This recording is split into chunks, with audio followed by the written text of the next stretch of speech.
First line நேயர்களுக்கு வணக்கம். இப்போ நம்ம என்ன பார்க்க போகிறோம் அப்படின்னா, அரபு நாடுகளுக்கு குறிப்பாக சவுதி, கட்டார், ரியாது, சவுதி, கட்டார் மற்றும் யுஏஇ மூன்று பகுதிகளுக்கும் யார் போகிறாங்க அப்படின்னா, ட்ரம்ப் போயிட்டார், போய் இறங்கிட்டார்.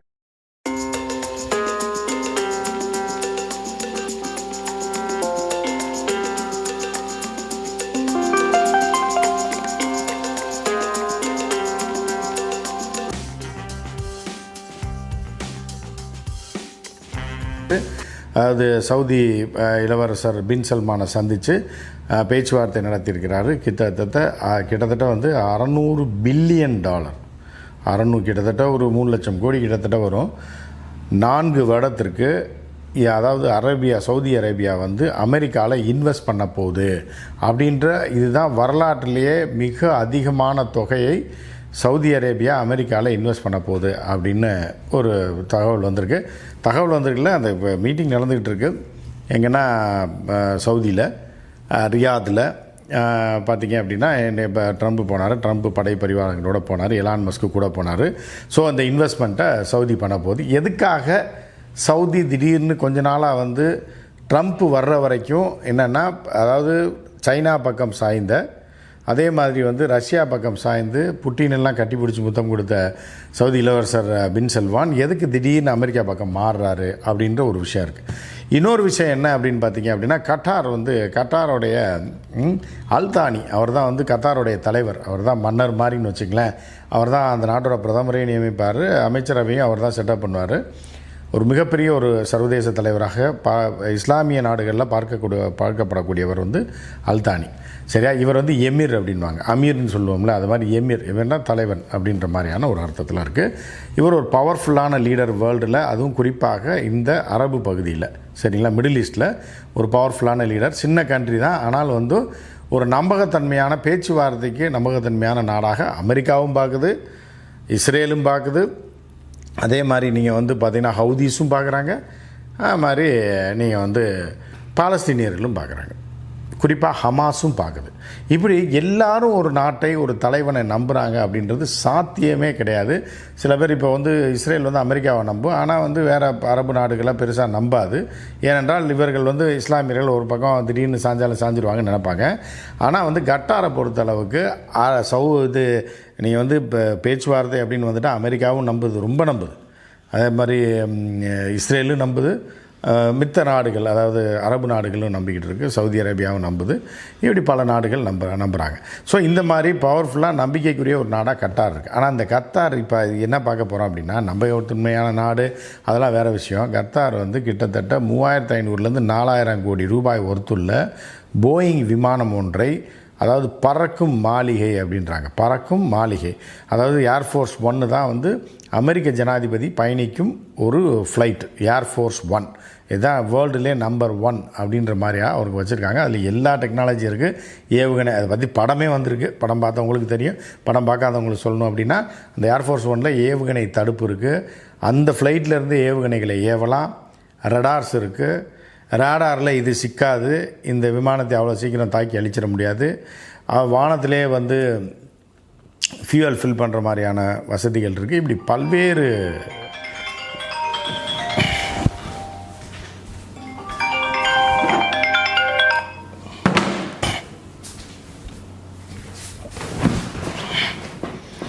இப்படி பல்வேறு வசதிகளை கொண்டது ஏர்ஃபோர்ஸ் 1. அதை வைத்திருக்கக்கூடிய, அது வந்து ஜேடி வேன்ஸுக்கும் இருக்குது, 2 3 இருக்கும், 4 இருக்குன்னு நினைக்கிறேன் ஸ்பேரு.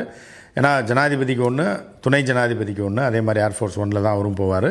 ஸோ அது போக ஸ்பேர்ஸ் இருக்கும், ஒரு 2 வண்டி. இப்போ நம்ம ஜிஏ வந்து ஏமாற்றி 2 வச்சுருக்காரு, ஏன்னா ஸ்பேர் 1 வச்சுருக்காரு. கேட்டால் ஜனாதிபதிக்கு 1, பிரதமருக்கு 1ன்ற பேரில் வாங்கிட்டு, ஜனாதிபதி எங்கே போச்சு அந்த அம்மா? எங்கேயுமே போகல. ஏதோ வருஷத்துக்கு ஒரு டூர் மட்டும் அவரை டம்மியாக்கு அனுப்பி விட்டுட்டு, அந்த விமானத்தையும் வந்து இதாக சர்வீஸ் பிரச்சனை அப்படின்னா ஜி தான் யூஸ் பண்ணுவார். ரைட்டா? இதுதான் ஆகப்பெரும் டுபாக்கூருன்றது.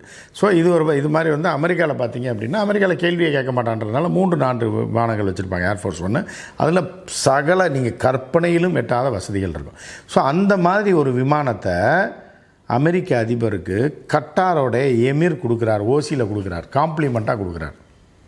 எப்படின்னு பாருங்கள். எதுக்கு கொடுக்கணும்? இப்போ ஒருத்தருக்கு வந்து காம்ப்ளிமெண்ட்டாக மிகப்பெரிய ஒரு தொகை கொண்ட ஒரு விஷயத்தை கொடுக்குறாங்க அப்படின்னால ஏதோ அவன்கிட்ட இவன் ஆட்டையை போடுற மாதிரி இருக்கணும், இல்லை அவனுக்கு பயந்து இவன் கொடுக்குற மாதிரி இருக்கணும், இல்லை அவரோட தயவு இவர்களுக்கு தேவைன்ற மாதிரி இருக்கணும். ஸோ இதை தான் நம்ம ஃபுல்லாக இந்த இதில் பார்க்க போகிறோம். அப்போ என்னென்னா இந்த அரபு நாடுகள் இருக்கு இல்லையா, மிடில் ஈஸ்ட்டில் 3 நாடுகள் பவர்ஃபுல்லான நாடுகள். எது அப்படின்னு பார்த்தீங்கன்னா சவுதி அரேபியா, அப்புறம் ஈராக் ஒன்று இருந்துச்சு, ஈராக் அழிச்சிட்டாங்க, ஈரான் ஒன்று, அதற்கு அப்புறம் கட்டார். ஸோ கத்தார் வந்து ராஜதந்திர ரீதியில் மிக பவர்ஃபுல்லான நாடு. கத்தார் சொன்னால் அரபு உலகம் மட்டுமல்லாமல், இஸ்லாமியர்கள் மட்டுமல்லாமல், நீங்கள் வந்து பார்த்தீங்க அப்படின்னா அமெரிக்காவும் நம்பும், மிக பவர்ஃபுல்லாக இருக்கக்கூடிய இஸ்ரேலும் நம்பும், ஐரோப்பிய நாடுகள் நம்புவாங்க. ஏன்னா அந்த மாதிரியான ஒரு பவர்ஃபுல்லான தலைவராக, எமீராக யாரை பார்க்குறாங்கன்னா அல்தானியை பார்க்குறாங்க. ஸோ இந்த அல்தானி வந்து என்ன பண்ணுறாருன்னா ஒரு 3500 கோடி ரூபா விமானத்தை அசால்ட்டாக வந்து ட்ரம்ப்புக்கு ஏற்கனவே விமானம் இல்லையா, ட்ரம்ப்புக்கு ஏற்கனவே இந்த ஏர்ஃபோர்ஸ் 1 மட்டும் இல்லாமல் ஏற்கனவே அதிபராக இருந்தார் இல்லையா, அதிபராக இருந்து அவர் பதவி விலகினதுக்கப்புறம் சொந்தமாகவே ஏர்ஃபோர்ஸ் 1 மாதிரியான ஒரு விமானத்தை தனிப்பட்ட முறையில் சொந்தமாக வச்சுருக்கார். அப்படிப்பட்ட ஒரு அதிபருக்கு வந்து இவர் ஏன் போய் கொடுக்கணும் அப்படின்னா அதில் ஒரு உள்குத்து இருக்குது. சரியா, இதை அடுத்து பார்க்க போகிறோம். சவுதி அரேபியா கிட்டத்தட்ட 3 லட்சம் கோடி அமெரிக்க டாலர்களை, 3.5 லட்சம் கிட்டத்தட்ட வரும் அமெரிக்க டாலரை இன்வெஸ்ட் பண்ணுறது மட்டும் இல்லாமல் இப்போ ட்ரம்ப் போயிருக்கார் இல்லையா இந்த மாநாட்டுக்கு, அதில் வந்து 28,000 30,000 கோடி ரூபாய்க்கு ஆயுதங்களை அமெரிக்காட்டிலேருந்து வாங்குது. குறிப்பாக பார்த்திங்கன்னா 1000 ராக்கெட்டுகளை வாங்குது, ஏவுகணைகளை வாங்குது, 1000 ஏவுகணைகளை வாங்குது. இந்த ஏவுகணைகள் வந்து தரையில் சென்று இன்னொரு இலக்கை தாக்குறது, அதே மாதிரி விமானத்தில் இருந்து தரையில் உள்ள இலக்கை தாக்கக்கூடிய வகையிலான 1000 ஏவுகணை வாங்குறான். சரி, எதுக்கு சவுதி திடீர்னு 1000 ஏவுகணை வாங்குறான் அப்படின்னா அவனுக்கு என்ன நெருக்கடி இருக்குது அப்படின்னு பார்த்தீங்கன்னா எல்லாமே உட்டாளக்கடி கிரிக்கெட் தான். என்னன்னு பார்த்தீங்கன்னா இப்போ வந்து அமெரிக்காவுக்கு மாமூல் கொடுத்தே ஆக வேண்டிய கட்டாயத்தில் ட்ரம்ப்பு அரேபியாவை மிரட்டிட்டாப்புல. ஏன்னு கேட்டிங்கன்னா ட்ரம்ப் ஆட்சி வர்றதுக்கு முன்னாடி என்னென்னா சவுதி அரேபியா இவன்ட்ட வந்து ரஷ்யாட்ட நெருக்கம் காட்டுச்சு, புத்தினை போய் சந்தித்தார், புத்தின் இங்கே வந்தார், இப்படிலாம் இருக்கும்போது ரஷ்யா பக்கம் சாஞ்ச உடனே, ஆனால் சவுதி அரேபியாவை பொறுத்தளவுக்கு அவர்களுக்கு எண்ணெய் கிணறை கண்டுபிடித்து கொடுத்தது, எண்ணெய் சுத்திகரிப்பை வந்து இப்போ அந்த எக்யூப்மெண்ட்ஸை கண்டுபிடிச்சி கொடுத்தது, அதே மாதிரி எண்ணெய் எடுக்கக்கூடிய டெக்னாலஜியை சொல்லி கொடுத்தது 100 வருஷத்துக்கு முன்னாடி யாருன்னா அமெரிக்கா. இன்றைய வரை சவுதி அரேபியா அமெரிக்காவோட அடிமை தான். நீங்கள் வந்து அந்த நாடு இந்த நாடு அப்படி நாடு இப்படி நாடுன்னு சொல்லலாம், இருந்தாலும் சவுதி அரேபியா அமெரிக்கா மீறி எதுவும் செய்ய முடியாது. ஆனால் கடந்த ஆட்சியில் ஏன்னா பைடன் ஆட்சி காலத்தில் அந்த கிழவனை வந்து மீறி பைடன் ஆட்சியோட கடைசி காலத்தில் அப்படியே வந்து ரஷ்யா பக்கமும் சைனா பக்கமும் சவுதி சாஞ்ச உடனே இப்போ ட்ரம்ப் வந்தோடனே காதை முறுக்கிட்டாப்புல. ஸோ இதுவும் வீழ்ந்து விட்டது. கிட்டத்தட்ட 3 லட்சம் கோடிக்கு மேலே ட்ரம்ப் ஆட்சி காலத்தில் இன்னும் 4 வருஷத்தில் அமெரிக்காவில் இன்வெஸ்ட் பண்ண போகிறார். அதுக்கு தான் எலான் மஸ்கை கூட வந்துட்டார். Right, okay.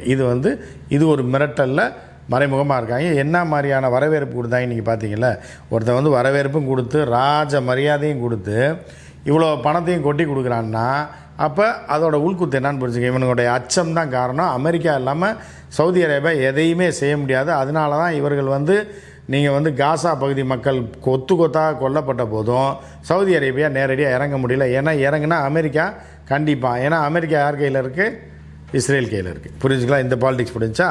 அப்போ கட்டார் வந்து என்ன பண்ணுறான், பேச்சுவார்த்தைன்ற பேரில் எல்லாத்தையும் அட்ஜஸ்ட் பண்ணி போகிறான். சவுதியை அட்ஜஸ்ட் பண்ணி போகிறான், ஹமாஸே அட்ஜஸ்ட் பண்ணி போகிறான், இப்போ ஏமனே அட்ஜஸ்ட் பண்ணி போகிறான், ஓமனே அட்ஜஸ்ட் பண்ணி போகிறான், ஓமன் சீன்லே இல்லை அது வேறு, ஈரானே அட்ஜஸ்ட் பண்ணி போகிறான். ஸோ இது இவர்கள். அப்போ வந்து அவன் என்ன காட்டன்னு நினைக்கிறான்னா கட்டார், நான் தாண்டா அரபு உலகத்துடைய தலைமை ஏற்கக்கூடிய தலைமை பண்பு என்கிட்ட தான் இருக்குது, என்கிட்ட பணமும் இருக்குது, தலைமை பண்பும் இருக்குது, சர்வதேச அளவில் எனக்கு ஒரு நேமும் இருக்குது, யூரோப்பியன்ஸ் மதிக்கக்கூடிய ஒரு தகுதி எனக்கு இருக்குது. ஆனால் அரேபியா நீ வந்து பணம் வச்சுருக்க, ஏன்னா ஒரு பாரம்பரியம் வச்சுருக்க, ஆனால் உனக்கு சர்வதேச அளவில் மரியாதை கிடையாது, நான் தான் நம்பர் 1 அப்படின்னு கட்டார் சொல்லுது. அரேபியான்னு நான் தாண்டா நம்பர் 1, ஏன்னா முகமது நபிகளே என் மண்ணில் தான் பிறந்தார், இது ஒரு புண்ணிய பூமி, எனவே இஸ்லாமிய உலகத்திற்கு தலைமை ஏற்பது நானாக தான் இருக்கணும் அப்படின்னு சொல்லி பின் சல்மானுக்கும் நம்ம அல்தானிக்கும், அதாவது எப்படின்னா பின் சல்மான் வந்து இளவரசர் வந்து சவுதி, அல்தானி வந்து அமீர், எங்கே மன்னர் எங்கேன்னா கட்டாரில். ஸோ இவங்க 2 பேரும் இந்த சண்டை போட்டுட்டு இருக்கும்போது இவர்கள் 2 பேரும், அதாவது பார்த்திங்கன்னா கட்டாரில் 90% வந்து சன்னி முஸ்லீம், நல்லா தெரிஞ்சு 90% சன்னி முஸ்லீம். சவுதி அரேபியாவில் 90லேருந்து 95% சன்னி முஸ்லீம், ஏன்னா 90% வரைக்கும் இருக்காங்கன்னு வச்சுங்க. கட்டாரில் அது மாதிரி இருக்காங்களா? அப்போ சன்னி ராஜ்யமாக இருக்கா? அப்போ தான் என்ன பண்ணுறான்னா, ஈரான் ஏற்கனவே பவர்ஃபுல்லான நாடு, பெரிய நாடு, டெக்னாலஜியை எவன்ட்டையும் ஓசி வாங்கினா கூட, ரஷ்யாட்ட பல பொருட்களை வாங்கி ஏவுகணைகளை வாங்கி வச்சாலும் சொந்தமாக கண்டுபிடிப்புகள் செய்யக்கூடிய தகுதியும் தரமும் மிகுந்த ஒரு நாடு எதுனா ஈரான். ஈரான்கிட்ட அணு ஆயுதங்களே மறைத்து வைக்கப்பட்டிருக்கிறது. ராக்கெட்டுகளையும் ஏவுகணைகளையும் அவர்களே தயார் செய்கிறார்கள். அதுபோக பல நாடுகளுக்கு, இஸ்லாமிய நாடுகளை எதிர்த்து நடக்கக்கூடிய இஸ்ரேலுக்கு எதிராக யாரெல்லாம் போராடுறாங்களோ அவங்களுக்கு ஆயுதங்களை கொடுக்குது. ரஷ்யாவோட டைப்பில் இருக்குது. ஸோ இப்போ அவன் என்ன சொல்கிறான்னா, நாங்கள் தான்டா பவர்ஃபுல்லு, நீ எல்லாமே 2 பேருமே ஓசியில் உழ வைக்கிறவங்க, நீ காசை கொடுத்து அமெரிக்கா அடிமை, அரேபியா அமெரிக்காவோட அடிமை, கட்டார் உலக அடிமை, இவங்கெல்லாம் சும்மா அவன் காலில் விழுந்து ஏதோ பொழப்ப ஓட்டிகிட்டு இருக்காங்க. அதனால் தைரியமாக எவனை வேணாலும் எதிர்க்கக்கூடிய சக்தி யாருக்கு இருக்குது? எனக்கு தான் இருக்குது.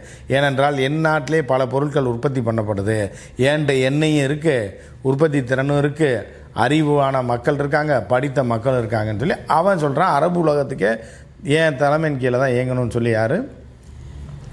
கோமனி. இப்போ அவரும் ஒரு மன்னர் மாதிரி கோமனியோட தலைமையில் அங்கே இயங்குது.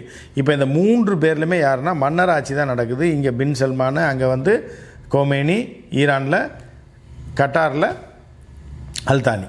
ஸோ இப்போ இந்த 3 அமீர்களுக்கும் இடையே, தலைகளுக்கும் இடையே நடக்கிற போட்டி தான் அங்கே நடக்கிறதுனால தான் கண்ட இடத்துல அரபு நாடுகள் அடி வாங்குது, இஸ்லாமியர்கள் அடி வாங்குறதுக்கு காரணம் என்னென்னா இவர்களுக்குள்ள ஒற்றுமை இல்லாத ஒரு தன்மை தான் அப்படின்றத பார்க்க முடியுது. இதை பயன்படுத்தி அமெரிக்கா என்ன பண்ணுதுன்னா, இவன்ட்ட ஒரு பெரிய அமௌண்ட்டை, நீ தாண்டா நம்ம ஆள், நீ தாண்டா நம்பர் 1 தம்பி, வாடா, நீ தாண்டா காலங்காலமாக எங்கள் கூட இருக்கேன்னு சொல்லி அரபு நாடுகளை என்னென்ன கையில் போட்டுக்கிட்டு அவர்கள்ட்ட ஒரு 3.5 லட்சம் கோடியை ட்ரம்ப் பாட்டே போடுறார். மிகப்பெரிய ஒரு வியாபார காந்தமான ட்ரம்ப் உள்ளே இறங்கின அன்றைக்கி ஒரு பெரிய வியாபாரத்தை பார்த்துட்டாரு. அடுத்து கத்தாரில் ஓசிலே 4000 கோடிக்கு ஃப்ளைட்டு கொடுக்குறான்னா அப்போ எவ்வளோ வியாபாரம் பார்ப்பான்? அங்கே போய் தோளில் தட்டி, தம்பி நீ தான் தம்பி, நீ என்றைக்குமே நம்ம ஆளியா, நீ உலகமே உனையதான் மதிக்குது, அரேபியாவை மதிக்குது, அவன் காசு வச்சுருக்கான், ஏதோ பண்ணுறான், எங்களோட பிஸ்னஸ் பண்ணுறான்னு ஆசைப்பட்டான் அப்படின்னு அங்கே சொல்லிடுவார். ஈரான் ட்ரம்ப்புக்கு எதிரி, புரியுதா? ஸோ இப்படி ஒரு செட்டப் பண்ணி இவர்கள் 2 பேரையும் கையில் போட்டது மட்டும் இல்லாமல் இவர்களிடையே மிரட்டி, இவர்களும் சைனா பக்கமோ, இந்த 2 பேருமே கட்டாரும் சரி சவுதி அரேபியாவும் சீனா பக்கமோ இல்லை ரஷ்யா பக்கமோ சாய்ந்து விடாமல் இருப்பதற்கு அதை தடுப்பணை போட்டு விட்டுட்டு அவர்களை மிரட்டி விட்டு அவர்கள்ட்ட அமௌண்ட்டையும் ஆட்டையை போட்டு சந்தோஷமாக நாளைக்கு ஊருக்கு போகிறாரு ட்ரம்ப். ஸோ இப்போ என்னென்னா, ட்ரம்ப் வந்ததுலேருந்து கேலியும் கிண்டலும் அப்படின்னு நக்கலும் நையாண்டியும் செய்து பல லட்சம் கோடியை அமெரிக்காவிற்கு சம்பாதித்து கொடுத்து விட்டார். பல லட்சம் கோடிக்கான அக்ரிமெண்ட்டை உலகம் முழுவதும் தொடர்ந்து போட்டு கொண்டிருக்கிறார் ட்ரம்ப்பு. எனவே அமெரிக்காவில் என்ன பார்க்குறாங்க அப்படின்னா, ட்ரம்ப் ஒரு வெற்றிகரமான தலைவராக பார்க்குறாங்க. அதே மாதிரி என்னென்னா, இந்தியா பாகிஸ்தான் போகிற நிறுத்திட்டாங்கன்னு சொல்லி யாருன்னா ட்ரம்ப் அறிவிக்கிறாப்புல. அதை எதிர்க்கக்கூடிய திராணி இந்த 2 நாட்டுக்கு இல்லை. ஏன்னா ஒருத்தன் கைக்கூலி, யாரும் அமெரிக்காவோட கைக்கூலி பாகிஸ்தானு, நம்ம ஜியும் வியாபாரம் அப்படின்னோடனே ரைட்டு, வியாபாரம் தான் நமக்கு முக்கியம், சோறு முக்கியன்றது இல்லை தெளிவாக இருக்கிறதுனால என்ன பண்ணிட்டாருன்னா இவரும் அவர்களை எதிர்க்க முடியவில்லை. இப்போ அமெரிக்கா மீண்டும் ட்ரம்ப்புடைய காலத்தில் பவர்ஃபுல்லாக ஆகிட்டே இருக்குது அப்படின்றத மீதி நாடுகள் உற்று நோக்கி கவனித்து கொண்டிருக்கின்றன அப்படின்னு நம்ம பார்க்குறோம். மற்றும் ஒரு நிகழ்ச்சியில் சந்திப்போம். நன்றி, வணக்கம்.